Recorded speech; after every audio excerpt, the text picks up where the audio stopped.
जय राधा माधव कुंज बिहारी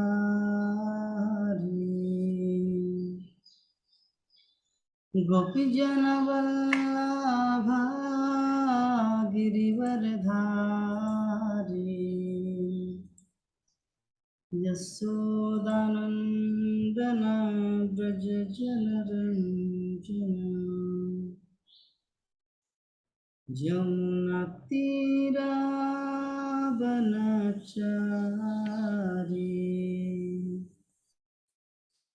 जय राधा माधवा कुंज बिहारी जय राधा माधवा कुंज बिहारी हरे कृष्णा कृष्ण कृष्ण हरे हरे हरे राम राम राम हरे हरे हरे कृष्णा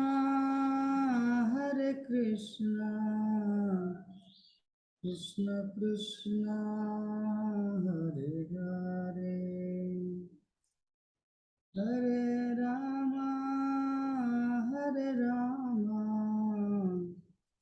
राम राम हरे हरे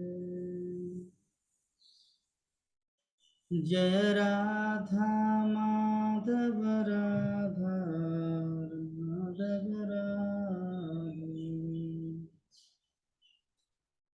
जय पंचतत्व जय पंचतत्व जय गौरनिताय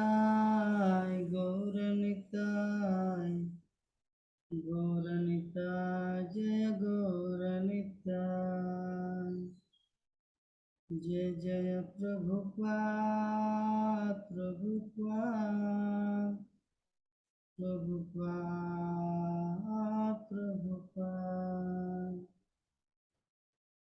निताय गौर हरि बोल हरि बोल हरि बोल हरि बोल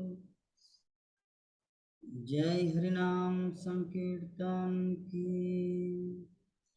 जगत गुरु शिल प्रभुपाद की निताय गौर प्रेमानंदे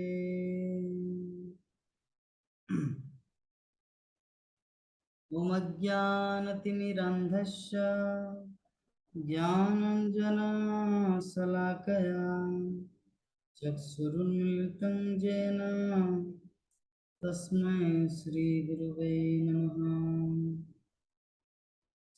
श्रीचैतन्यमनोभीष्टं स्थापितं येन भूतले स्वयं रूप कदा मह्यं ददाति स्वपदान्तिकं वन्देऽहं श्रीगुरो श्रीयुतापदकमलं श्रीगुरुन् वैष्णवांश्च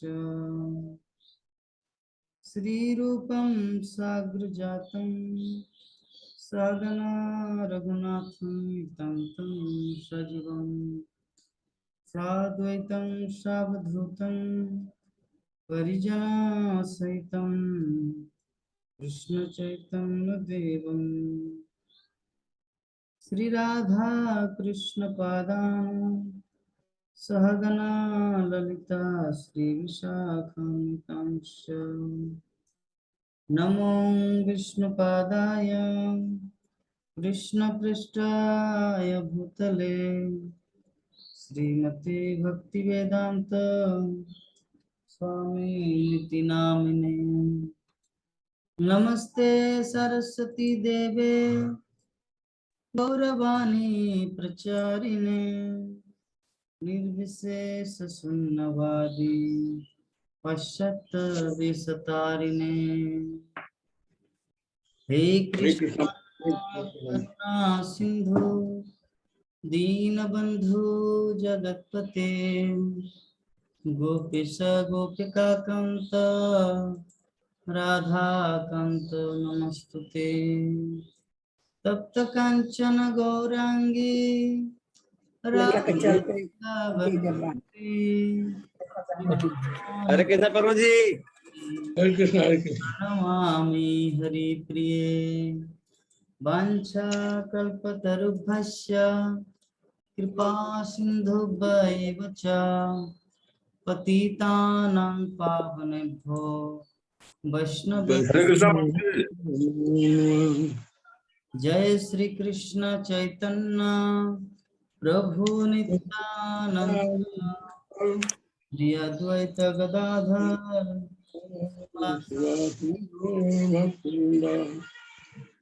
हरे कृष्णा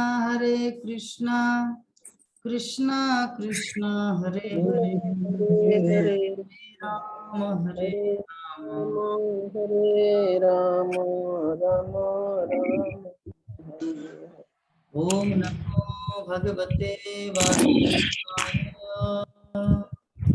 ओम नमो भगवते वासुदेवाय। ओम नमो भगवते वासुदेवाय। ओम नमो भगवते वासुदेवाय।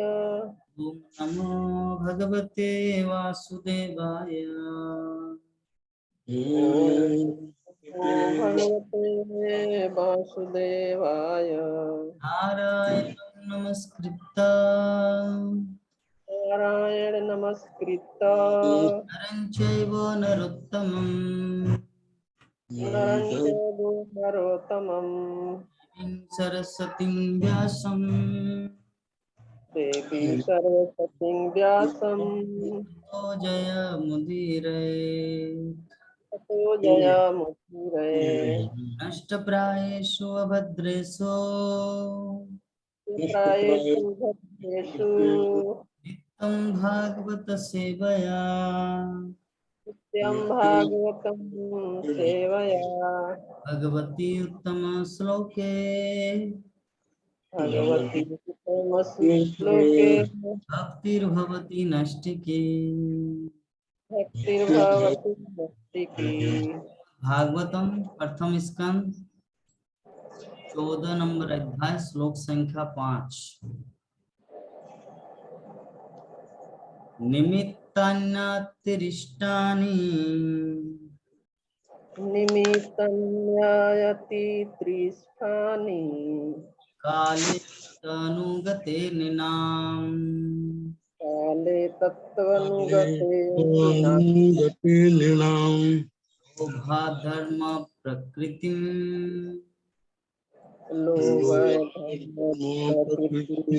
प्रकृतिं दृष्टो वाचानुजं नृपा द्रष्टो निमित्तान्यतिरिष्टानि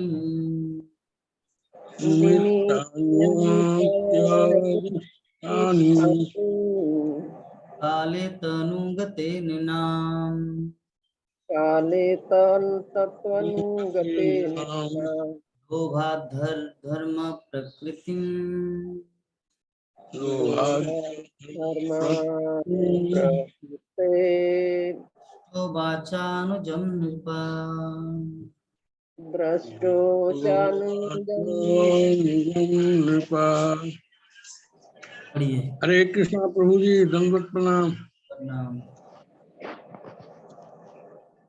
निमित्तान्यधिष्ठानि निमित्तान्नातिरिष्टानि निमित्तन्यायतिरिष्ठानि काले त्वनुगते नृणाम् काले त्वनुगते नृणाम् लोभाद्य धर्म प्रकृतिम् लोभाद्य धर्म प्रकृतिम्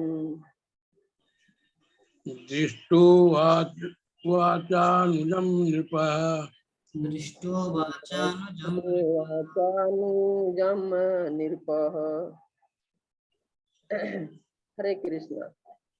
नियमितन्यायतिरिष्ठानि निमित्तान् नित्यानित्यारिष्टानि काले तत्त्वानुगते निर्णाम काले तनुगतेन तत्त्वानुगतेन लोहद्या धर्म प्रकृतिम मोबाद्धर्म धर्म प्रकृतिं द्रष्टो वाचानुजम निरपः। दृष्टो वाचानुजं नृप। हरे दृष्टो वाचानुजं नृपः। पढ़िए अनुवाद तात्पर्य।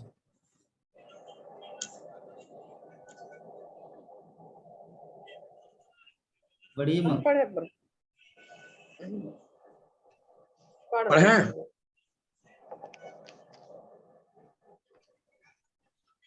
काल कर्म में ऐसा हुआ कि लोग लोभ क्रोध गर्व इत्यादि के अभ्यस्त हो गए। महाराज युधिष्ठिर ने इन सब अपशगुनों को देखकर अपने छोटे भाई से कहा। जगत गुरु शिला प्रभुपाद की जय। तात्पर्य। जब समाज में लोभ क्रोध अधर्म तथा दंभ जैसे अमानवीय लक्षणों का प्राधान्य हो उठा तो महाराज युधिष्ठिर जैसे धर्मात्मा राजा अत्यंत क्षुब्ध हो उठे। इस कथन से ऐसा प्रतीत होता है कि पतित समाज के ये सारे लक्षण उस काल के लोगों को अज्ञात थे और कलयुग के आगमन के साथ इनका अनुभव किया जाना उनके लिए आश्चर्यजनक था। हरे कृष्ण।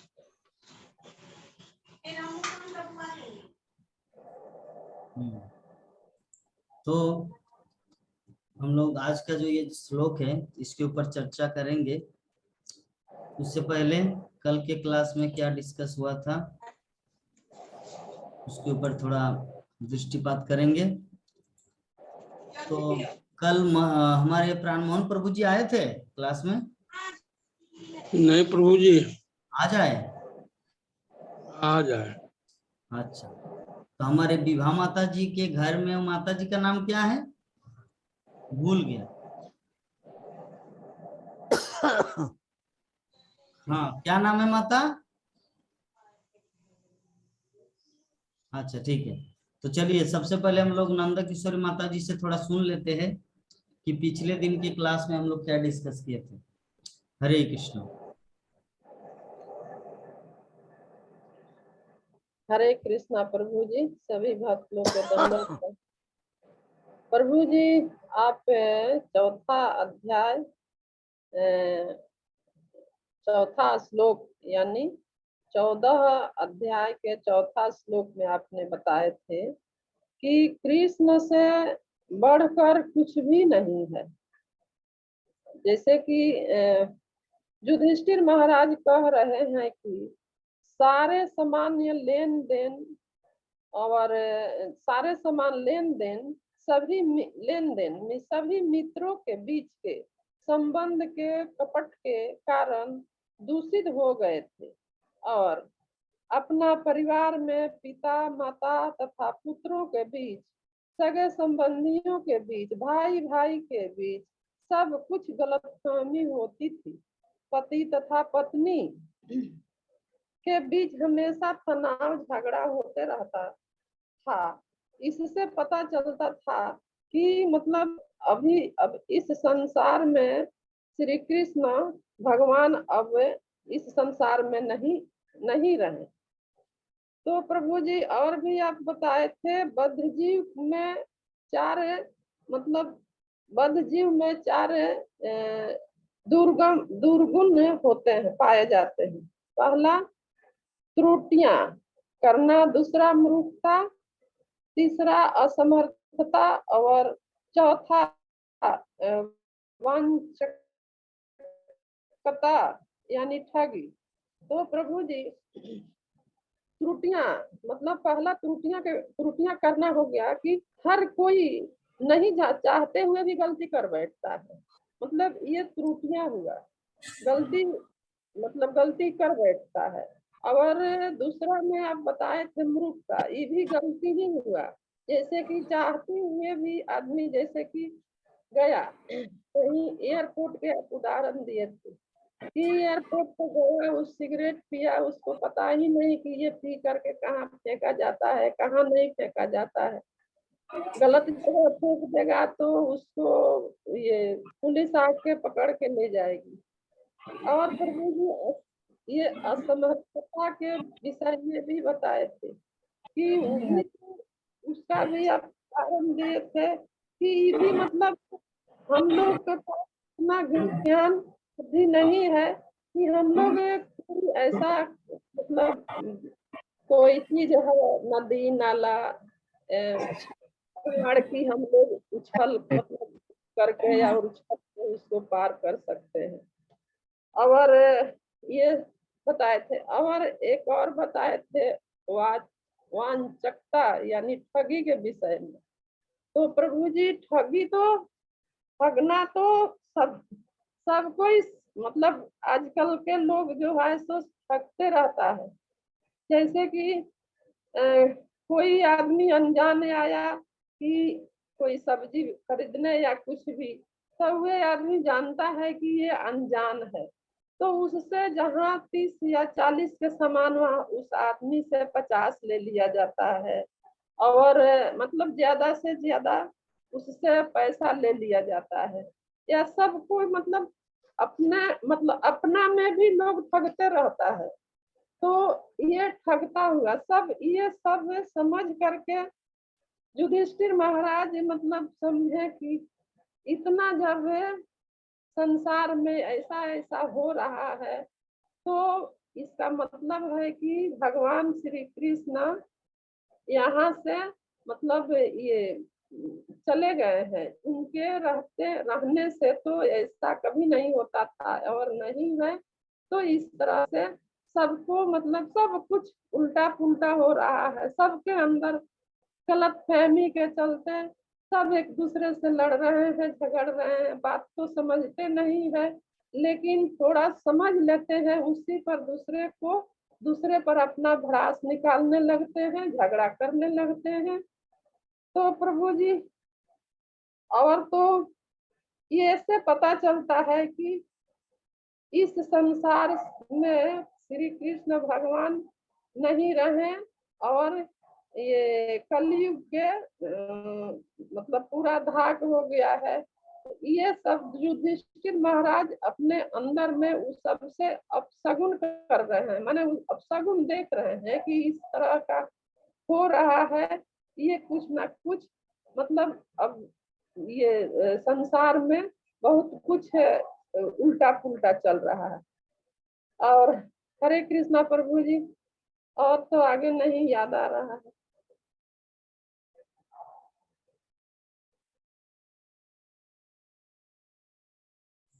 तो हमारे प्राण मोहन प्रभु जी इतना दिन कहाँ पर थे?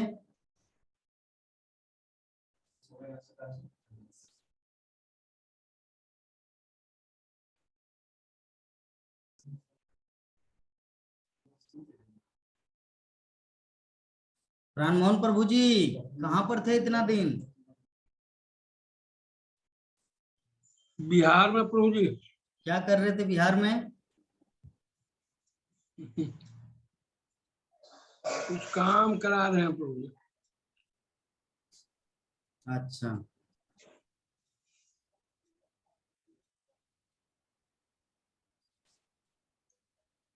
कब आए बोकारो? आज ही आए। अच्छा,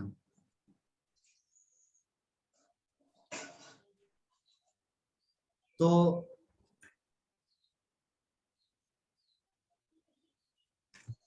ये जो हमारा प्रसंग चल रहा है, ये प्रसंग है श्रीमद् भागवतम के प्रथम स्कंद के 14 अध्याय श्लोक संख्या 5 नंबर। तो इसमें बताया गया है कि युधिष्ठिर महाराज को जितना कुछ अपशकुन दिख रहा था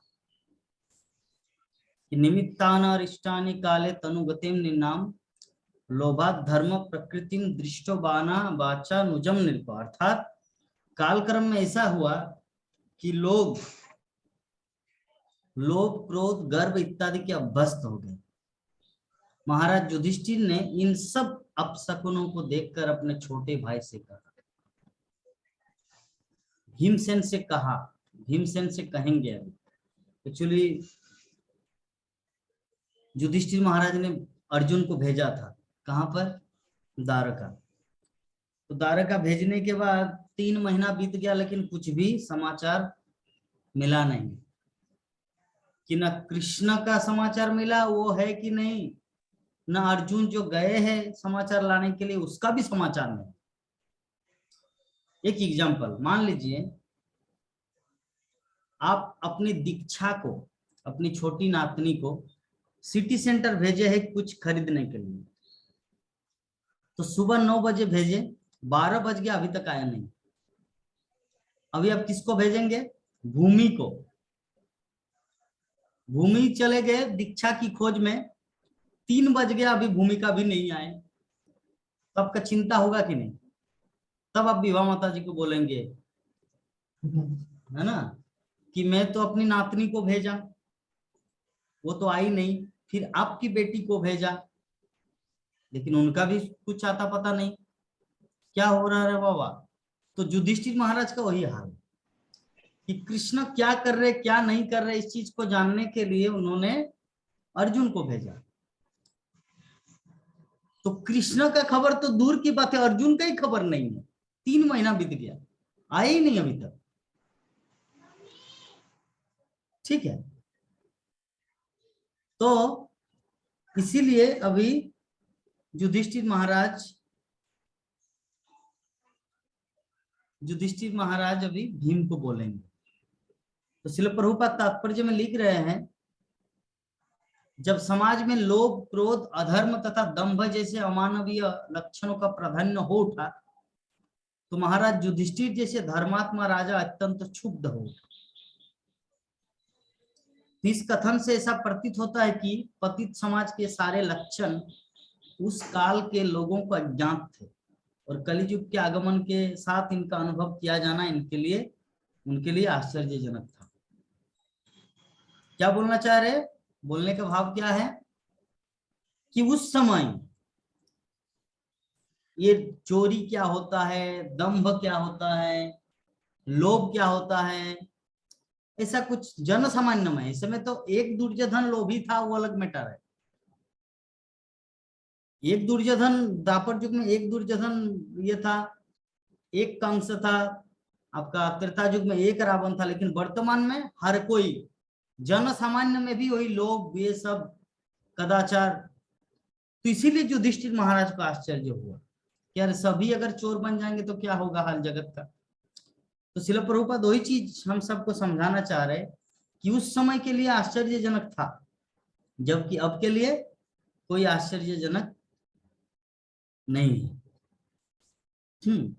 तो युधिष्ठिर महाराज भीम को बोल रहे हैं, युधिष्ठिरोवाच संप्रसीतो दारकायं जिष्णुर्बन्धु दिदृक्षया ज्ञातुं च पुण्यश्लोकस्य कृष्णस्य च विचेष्टितम्। महाराज युधिष्ठिर ने अपने छोटे भाई भीमसेन से कहा कि मैंने अर्जुन को द्वारका भेजा था कि वो अपने मित्रों से भेंट कर आए और भगवान श्री कृष्ण से उनका कार्यक्रम जानता है। परंतु गता सप्ताधुनामासा भीमसेन तबानुज नायाति कस्य बाहे तोर नाहं वेदेत मंजसा।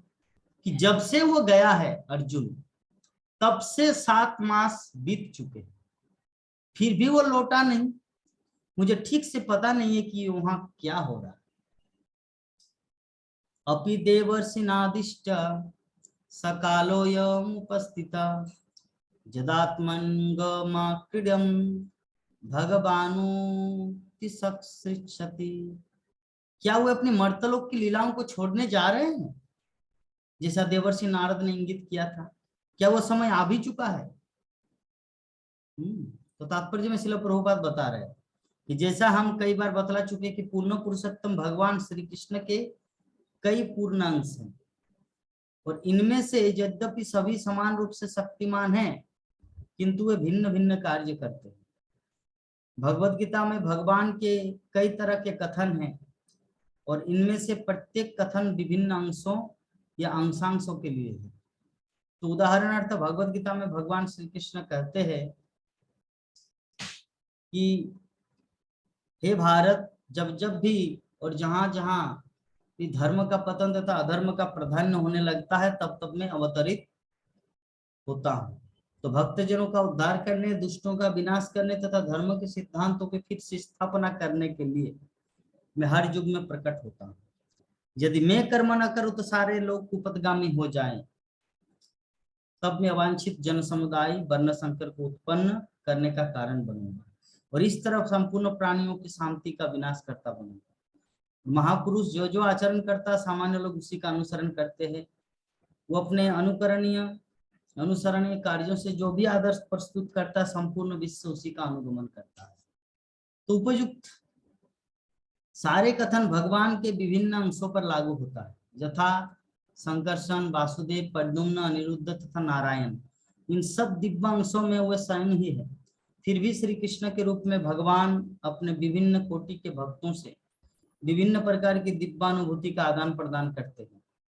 तो भी भगवान कृष्ण अपने मूल रूप में ब्रह्मा के प्रत्येक 24 घंटों में या 8,64 सौर वर्षों के बाद प्रत्येक ब्रह्मांड में एक बार प्रकट होते हैं, और उनकी सारी दिव्य लीलाएं प्रत्येक ब्रह्मांड में क्रमशः दिखलाई पड़ती है। किंतु निपट अनजान व्यक्ति के लिए भगवान कृष्ण, भगवान वासुदेव आदि के कार्य जटिल समस्याएं बने रहते हैं। स्वयं भगवान तथा भगवान के दिव्य शरीर में कोई भी अंतर नहीं है। विभिन्न अंश तरह तरह के कार्य संपन्न करते हैं, किंतु जब भगवान सशरीर श्री कृष्ण के रूप में प्रकट होते हैं, तब उनके अन्य अंश भी उनकी अचिंत्य शक्ति जोगमाया से उनके साथ हो लेते हैं। इस प्रकार वृंदावन के भगवान कृष्ण मथुरा या द्वारका के कृष्ण से अभिन्न है। इसी तरह कृष्ण का विराट रूप भी उनकी अचिंत्य शक्ति के द्वारा उनसे भिन्न है। कुरुक्षेत्र के युद्ध स्थल में प्रदर्शित विराट रूप उनके रूप की भौतिक अवधारणाएं हैं। अतः ये समझ लेना चाहिए कि जब बहेलियां के तीर कमान से भगवान कृष्ण बाह्य दृष्टि से मारे गए, तब भगवान अपना तथाकथित भौतिक शरीर इसी संसार में छोड़ते गए। भगवान तो केवल है, और उनके लिए पदार्थ तथा आत्मा में कोई अंतर नहीं है, क्योंकि उन्हीं से प्रत्येक वस्तु उत्पन्न हुई है। तब उनके द्वारा एक शरीर को त्यागना या दूसरा शरीर ग्रहण करने का अर्थ यह नहीं है कि वो सामान्य जीव जैसे है। इसे सारे कार्यकलाप उनकी अचिंत्य शक्ति के कारण एक ही साथ एक तथा भिन्न भिन्न है। जब महाराज युधिष्ठिर उनके अंतर ध्यान होने की संभावना से शोकाकुल थे, तो यह अपने घनिष्ठ मित्र के अंतर ध्यान होने पर शोक करने की प्रथा स्वरूप था। लेकिन वास्तविकता तो यह है कि भगवान कभी भी अपना दिव्य शरीर नहीं त्यागते, जैसा कि अल्पज्ञानी लोग भ्रमवश सोचते हैं।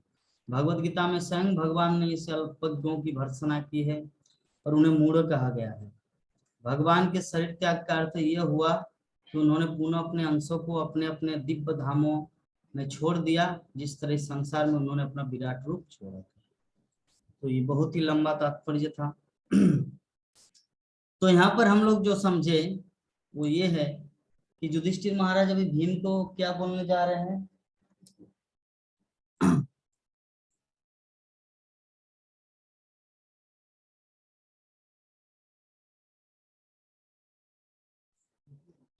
हाँ, तो हम लोग चर्चा कर रहे थे कि भगवान के बहुत सारे अवतार हैं,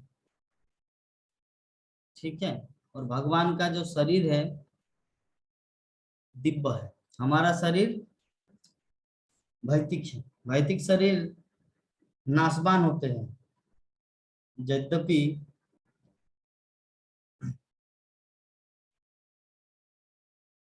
भौतिक शरीर नाशवान होते हैं, लेकिन दिव्य शरीर कभी भी व्यर्थ नहीं होता। जैसे हम लोग कभी बच्चे थे, अभी युवक है, एक दिन बूढ़ा बन जाएंगे, ठीक है। किंतु कृष्ण का ऐसा नहीं है। कृष्ण को कभी हम लोग देखे कि पूरा दाढ़ी निकल गया है और डंडा लेके ठेंगा लेके चल रहा है? कभी कृष्ण को, राम को, विष्णु को देखे नहीं। तो इसका तात्पर्य क्या है कि भगवान का जो रूप होता है वह दिव्य, तो दिव्य रूप में ये सब बुढ़ापा वगैरह नहीं आते। तो जो विषय वस्तु है, हम लोगों को जो समझना है कि क्या वे अपनी मर्तलोक की लीलाओं को छोड़ने जा रहे हैं, जो युधिष्ठिर महाराज कल्पना कर, जैसा कि नारद, देवर्षि नारद मुनि ने इंगित किया था। क्या वो समय आ भी चुका है? नारद मुनि बोले थे पहले युधिष्ठिर महाराज को, पांचों पांडवों को, कि भगवान का काम समाप्त हो चुका है, अब वो अपने दिव्य लोक को चले जाएंगे, ठीक है, और वो अपने दिव्य लोकों को चले जाएंगे। तो युधिष्ठिर महाराज के मन में ऐसा ही भावना का उदय हुआ कि हो ना हो भगवान श्री कृष्ण इस संसार को परियान कर लिए। और सच्चाई तो ये है कि वो तो हो चुका है। यद्यपि उस समय न्यूज टीवी नहीं था, नहीं तो पता चल जाता। कहाँ द्वारका, कहाँ हस्तिनापुर, कोई रेडियो टेलीविजन नहीं था, जिसके कारण किसी को खबर नहीं है। लेकिन भगवान चले गए ऑलरेडी। तब जब युधिष्ठिर महाराज को ये चीज पता चलेगा कि जब भगवान ही नहीं रहे तो यहाँ पे हमारे शरीर को रखने का क्या फायदा है, तो ये होता है भक्त का मनोभाव। भगवान के जो भक्त होते हैं वो सर्व अवस्था में, सब समय चिंता करते रहते कि कृष्ण मेरे साथ है, ठीक है। और कृष्ण जब मेरे साथ नहीं है तो क्या जरूरत है शरीर को रखने का? तो यही भाव हमारे जीवन में भी डेवलप करना है, विकसित करना है। अभी हमारा वो चेतना नहीं आया किसी का। हम लोग किसी के लिए मर जाएंगे लेकिन कृष्ण के लिए नहीं मरेंगे। कहते हैं ना, श्रील प्रभुपाद भगवत गीता के तात्पर्य में लिखते हैं कि अगर कोई व्यक्ति किसी को धोखा दे देते हैं तो आत्महत्या करने के लिए आतुर हो जाते हैं कि तुमने मुझे धोखा दिया, चलिए मैं अपना जीवन सुसाइड करने जा रहा हूं। तो श्रील प्रभुपाद वहां पे तात्पर्य में लिखते हैं कि हर कोई व्यक्ति किसी व्यक्ति विशेष के लिए जान मर बिटते हैं, कोई भी व्यक्ति कृष्ण के लिए मरने के लिए तैयार नहीं है। अरे कृष्ण के लिए मर के दिखाओ, तब पता चलेगा हाँ आप कितना प्यार है कृष्ण से। श्रील प्रभुपाद 70 साल की उम्र में 2 बार हार्ट अटैक हुआ, ऐसी अवस्था में अमेरिका गए। क्यों? क्योंकि कृष्ण से प्रेम था कि मरूंगा तो कृष्ण के लिए, जीऊंगा तो कृष्ण के लिए। तो ये होता है भक्त का लक्षण, जीना मरना तेरे संग, ठीक है। तो ये प्रेम पाना ही हमारे मनुष्य जीवन की सार्थकता है। बाकी तो बहुत कुछ लाइफ में आएंगे और चले जाएंगे, कोई टिकाऊ, सब टेम्पोररी चीज है। इस संसार में कोई भी पद, कोई भी मुकाम हासिल करे, एक दिन वो मिट्टी में मिल जाता है। थोड़ा सा अगर कुछ बचा रहता है या जो जीवन के बाद भी काम आता है तो वो है एकमात्र कृष्ण के प्रति किया गया प्रेम। ओ माता जी, क्या बात कर रहे रे बाबा? हरे कृष्णा। ओ विभा माता जी के माता जी, क्या बात कर रहे बाबा? प्राणमोहन प्रभु जी जाके थोड़ा बोलिए तो, क्या बात कर रहे? आप लोग क्लास सुन रहे कि घर गृहस्थ का बात कर रहे? तो देखिए इतना सुंदर कथा चल रहा है, इंपॉर्टेंट बात, लेकिन कोई रुचि नहीं है। तो इससे पता चलता है कि कृष्ण के प्रति प्रेम नहीं है। कृष्ण के प्रति प्रेम होने से कृष्ण की चर्चा में लगते हैं, लेकिन प्रेम इधर उधर भटका हुआ है। नाती पोता, नाती बहुत सुंदर है, छोटा बालक, चंचल बालक, नानी नानी बोल के पुकारते तो बहुत मन खुश होता है। तो ये सब जो है ना माया का खेल है। माया जो है ना पूरी तरह से व्यक्ति को बांध के रखते हैं, निकलने नहीं देते हैं। तो हम लोग को हमारा जो चिंतन है, कॉन्सेप्ट है, इसको बदलना है। इसको अगर नहीं बदलेंगे तो इसी जीवन में लौट के आना पड़ेगा, इसी लोक में फिर again come back to this world. इस संसार में पुनः हमारा पुनरागमन होगा, यात्रा। तो हम लोग क्या चाहते हैं? तो इसका मतलब ये भी नहीं है कि ठीक है प्रभु जाएंगे, क्या है, जिलापी खाएंगे, रसगुल्ला खाएंगे, मथुरा का पेड़ा खाएंगे, दिल्ली का लड्डू खाएंगे, कलकत्ता का रसगुल्ला खाएंगे, चिंता क्या है? आएंगे एक जन्म लेकर। तो यद्यपि हम लोग ऐसे सोच सकते, तो कोई गारंटी थोड़ी कि मनुष्य जीवन में आए, कुत्ता बन के भी आना पड़ सकता है। और कुत्ता का क्या खाद्य है हम सबको पता है, तो वो करना पड़ेगा।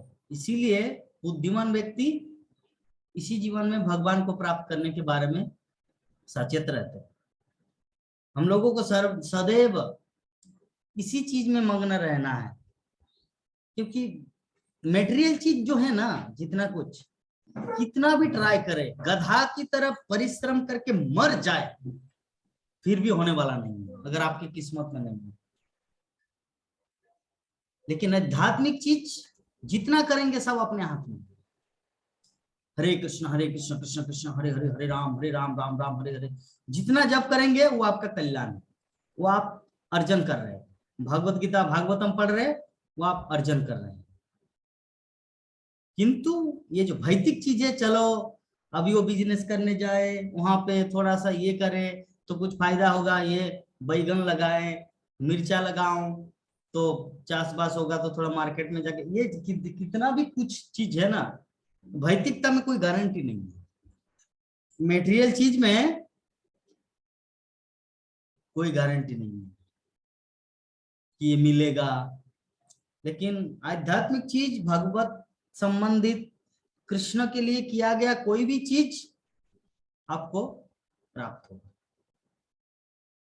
वो व्यर्थ नहीं जाएगा। ठीक है, तो इसीलिए कृष्ण कथा की ओर ध्यान देना चाहिए। ओ माता जी, हरे कृष्णा, क्या बात कर रहे हैं आप लोग, कृष्ण कथा को सुनिए। हे भगवान, वृद्धावस्था आ गया, देखिए फिर भी कैसा बात कर रहे हैं दोनों मिलकर। ठीक है, तो जो भी है, ये रुचि जो है ना, रुचि होता है हमारे ज्ञान के ऊपर। अगर हमारा बच्चों जैसा बुद्धि रहेगा तो हम लोग भगवत गीता में रुचि नहीं लेंगे, हम लोग खेलने में रुचि लेंगे। अगर हमारा मेंटेलिटी रहेगा मैं एक युवक हूं, तो इससे कोई भगवत गीता ऐसा फिल्म देखने को मन करेगा, लड़की के पीछे घूमने को मन करेगा। लेकिन जो आत्म साक्षात्कार में स्थित हो जाता है, जिसको कृष्ण के प्रति प्रेम हो जाता है, जो कृष्ण के बारे में जान लेता है, वो एकमात्र कृष्ण के पीछे दौड़ता है और किसी के प्रति नहीं। क्योंकि ये सब के पीछे जितना दौड़ेंगे उतना भटका होगा जिंदगी, सिर्फ थकेंगे गधा की तरह, सिर्फ थकेंगे गधा की तरह, कुछ नहीं होगा। ठीक है, इसीलिए हम सबको प्रमोद आनंद प्रभु जी, हरे कृष्णा। हरे कृष्णा प्रभु, हरे कृष्णा। तो हम लोग जो चर्चा कर रहे थे कि संसार में हम लोग जितना भी कोशिश करें कुछ मटेरियल चीज हासिल करने का, उतना हमारा जीवन भटकाव की जिंदगी, सिर्फ भटकते जाएंगे, इधर से उधर सिर्फ दौड़ना होगा और कुछ नहीं, कुछ हासिल नहीं होता। किंतु भगवत भक्ति में किया गया प्रयास व्यर्थ नहीं जाता, बल्कि उसका फल मिलता है। भगवान इसीलिए बोलते हैं ना, क्या बोलते हैं श्लोक, मामुपेत्त पुनर्जन्म दुखालय मशाश्वतम नाप्नुवन्ति महात्मा संसिद्धिम परमाम गता। जो मुझे प्राप्त करता है, मामुपेत्त पुनर्जन्म, जो मुझे प्राप्त करता है उनको पुनर्जन्म नहीं होता। मामुपेत्त पुनर्जन्म, हाँ, संसिद्धिम परमाम गता। संसिद्धि, सिद्धि मतलब परफेक्शन, और संसिद्धि मतलब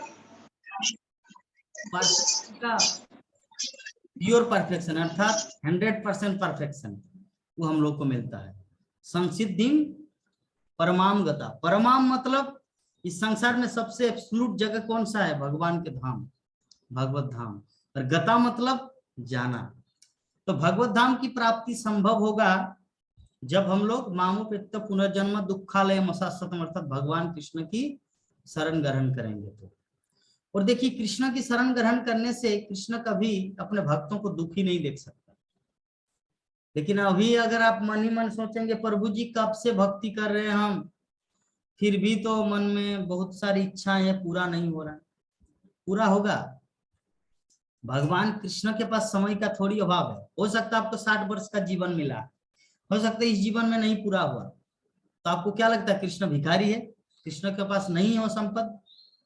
सुंदर पत्नी चाहेंगे तो सुंदर पत्नी दे देंगे, सुंदर पति चाहिए तो सुंदर पति दे देंगे, धन राशि चाहेंगे तो पूरा एकदम बिड़ला बना देंगे। लेकिन इसका मतलब ये नहीं कि जिस टाइम चाहेंगे उस समय देंगे। भगवान आपके पिताजी का नौकर नहीं है, भगवान स्वतंत्र है, सराठ है, वो अपनी इच्छा से चलते हैं। मालिक का मतलब क्या है? नौकर क्या करते हैं?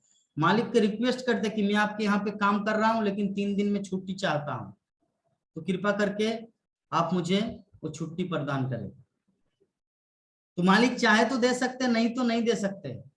लेकिन कृष्ण तो सबसे अच्छा मालिक है ना, इसीलिए वो सबकी इच्छा को पूरी करते हैं। तो 3 मिनट के अंदर हमारा ये जो मीटिंग खत्म हो जाएगा, पुनः आप लोग ज्वाइंट हो जाना। प्रमोद आनंद प्रभु, जैसे खत्म हो जाएगा पुनः लिंक से पुनः ज्वाइंट हो जाना, क्योंकि 40 मिनट का मीटिंग रहता है। तो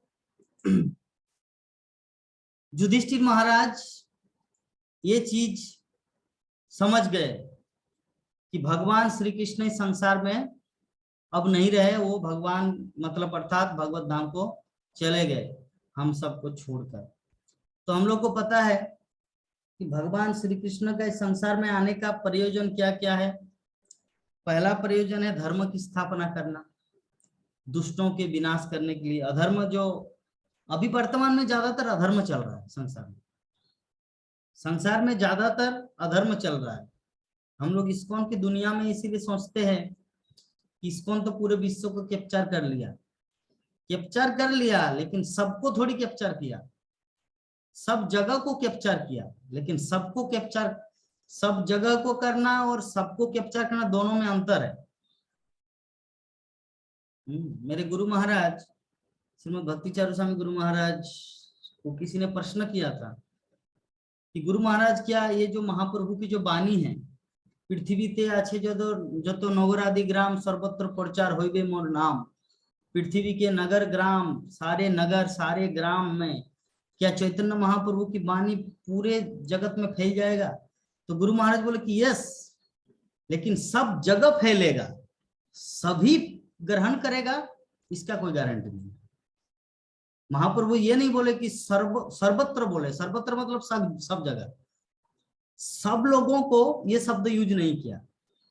पृथ्वी ते जो अच्छे नगरादि ग्राम सर्वत्र, सर्वत्र मतलब सब जगह, बोकारो हुआ, रांची हुआ, धनबाद हुआ, मुंबई हुआ, आपका दिल्ली हुआ, Punjab Haryana, Mumbai Calcutta, America, San Francisco, पूरे विश्व में प्रचार पर, लेकिन सब लोग ये उल्लेख नहीं है।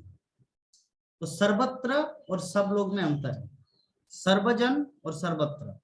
तो महाप्रभु की जो वाणी है ये सर्वत्र प्रचार होगा, लेकिन सभी लोगों के ऊपर होगा, इसका कोई गारंटी नहीं है। ठीक है, तो हम लोग को प्राप्त हुआ है कृष्ण भक्ति का बीज। इस बीज को हम लोग को क्या करना है? रोज पानी देना है, इसको पानी देना है। जो जो सामग्री है, जो जो चीज जरूरत है, वो सब हम लोगों को देना चाहिए। तो ये मीटिंग हमारा खत्म हो गया, पुनः आप लोग ज्वाइंट हो जाइए। हरे कृष्ण।